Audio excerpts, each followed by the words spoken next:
The Trudeau government has presented its second federal budget. Finance Minister Bill Morneau unveiled the Liberals' financial plans in the House of Commons yesterday. The budget includes $7 billion over the next decade to increase access to affordable childcare, the option to begin maternity leave earlier or extend parental leave, and support for people who need to take time off work to care for an ill or aging relative. Canadians who drink, smoke, and rely on public transit will also be paying more thanks to changes in the federal budget.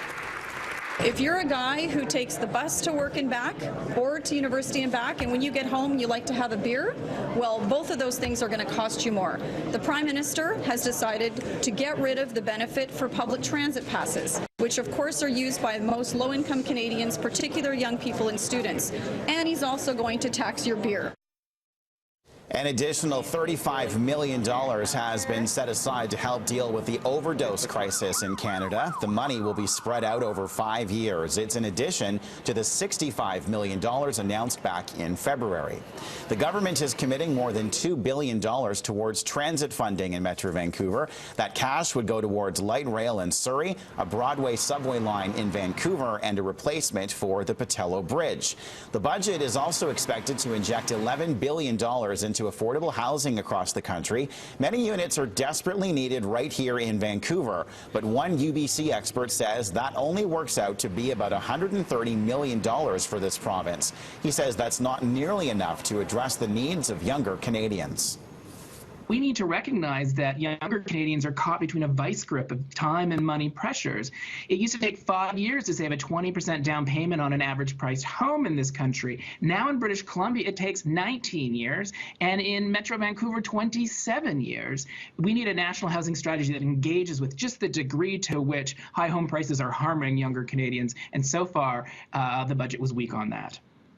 Paul Kershaw thinks budget spending remains heavily skewed to seniors.